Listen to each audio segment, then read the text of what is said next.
तो ये तो सुना ही होगा ना कि consistency is the key to success. कई लोगों ने प्रूफ भी किया है कि उनकी कंसिस्टेंसी और हार्ड वर्क की वजह से वो वहाँ पहुँच पाए जहाँ वो पहुँचना चाहते थे। पर आखिर हम लोग क्यों कंसिस्टेंट नहीं रह पाते थे? कोई भी काम बीच में ही क्यों छोड़ देते हैं? चलो कोई ना, इस वीडियो में आपको आपकी कंसिस्टेंसी के दुश्मनों से मिलवाते हैं।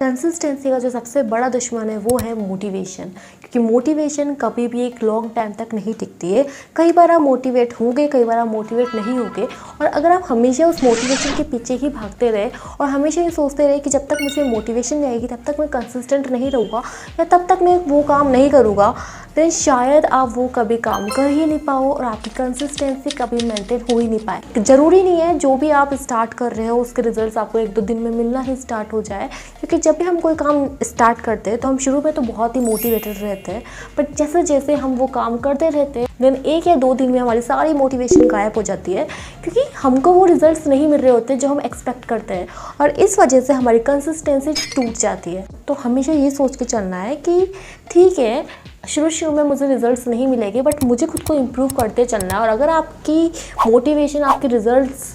के ऊपर ही डिपेंडेंट है देन कभी भी आप कंसिस्टेंट नहीं हो पाओगे। तो अपनी इस कंसिस्टेंसी को मेंटेन करने के लिए इस मोटिवेशन का सहारा लेना छोड़ दो। दूसरा दुश्मन, लैक ऑफ डिसिप्लिन। तो हम सोचते तो है कि हम डिसिप्लिन में रहेंगे, हमारी कंसिस्टेंसी को मेंटेन करेंगे, बट कभी कभी हमारा मूड नहीं करता। वहीं पे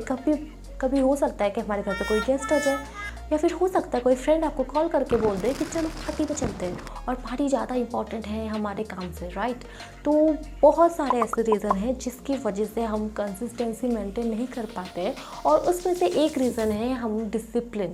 में डिसिप्लिन नहीं है। हमारे लिए दूसरे सारे काम बहुत इंपॉर्टेंट है, पर जो ज़रूरी काम है वो ही इंपॉर्टेंट नहीं है, और इस वजह से हम अपनी कंसिस्टेंसी को मेंटेन नहीं कर पाते। तो नेक्स्ट टाइम जब भी अगर आप चाहते हो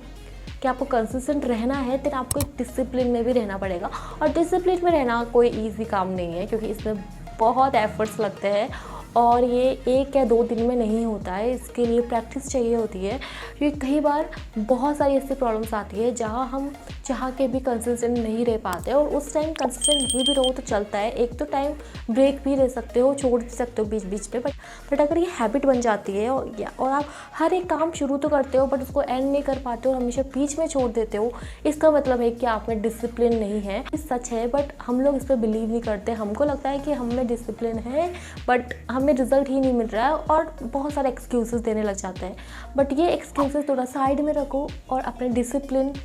पे वर्क करो, और डिसिप्लिन में आप तभी आ पाओगे जब आप ये खुद से पूछोगे कि आप ये काम क्यों कर रहे हो, क्योंकि अगर आपके पीछे का वाई क्लियर नहीं होगा देन आप कभी भी उस काम को लंबे टाइम तक नहीं टिक पाओगे। सबसे पहले ये खुद से पूछो कि आप ये काम क्यों करना चाह रहे हो, इसके पीछे का मोटिव क्या है, और किस काम को करने से आपको क्या हासिल हो रहा है। और जब आप ये खुद से पूछोगे तभी आप डिसिप्लिन में आ पाओगे, और तभी ही आप कंसिस्टेंट हो पाओगे। कई बार ऐसा होता है कि हम सोचते हैं कि हमको कंसिस्टेंट रहना है, और इसकी वजह से हम इतना काम करते हैं बिना ब्रेक लेके, अब कंसिस्टेंट बने रहते हैं, और इसकी वजह से हम बिल्कुल भी रेस्ट नहीं लेते हैं, बिल्कुल ब्रेक नहीं लेते हैं, और इसकी वजह से हम बर्न आउट हो जाते हैं। और यही रीज़न है कि इसकी वजह से हम अपना बेस्ट नहीं दे पाते हैं, हमारा काम में मन नहीं लगता है, हमें एनर्जी नहीं होती है, और हम बीच में ही उस काम को छोड़ देते हैं और फिर एक लंबा गैप ले लेते हैं, और ये हमारी कंसिस्टेंसी को बहुत अफेक्ट करता है। तो जितना हो सके ट्राई करो कि बीच बीच में थोड़ा थोड़ा ब्रेक भी लेते रहो, थोड़ा थोड़ा खुद को भी रेस्ट देते रहो, क्योंकि अगर आप खुद को ब्रेक नहीं दोगे देन वो चीज़ आपकी प्रोडक्टिविटी पे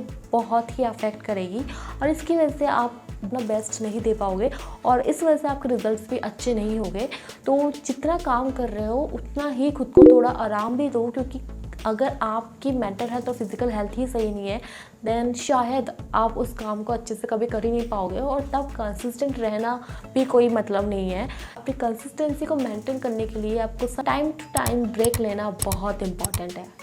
तो अब आप मुझे कमेंट सेक्शन में बताओ कि आपको कंसिस्टेंट रहने में क्या क्या प्रॉब्लम होती है, और अगर आपके पास कोई टिप्स है जो आप फॉलो करते हो कंसिस्टेंट रहने के लिए देन वो भी कमेंट सेक्शन में ज़रूर शेयर करना। और अब अगर जानना चाहते हो कि कैसे छोटी छोटी हैबिट्स बहुत बड़े बड़े रिजल्ट दे सकती है देन इस वीडियो को देखो, और मैं जल्दी मिलती हूँ अब नेक्स्ट वीडियो में।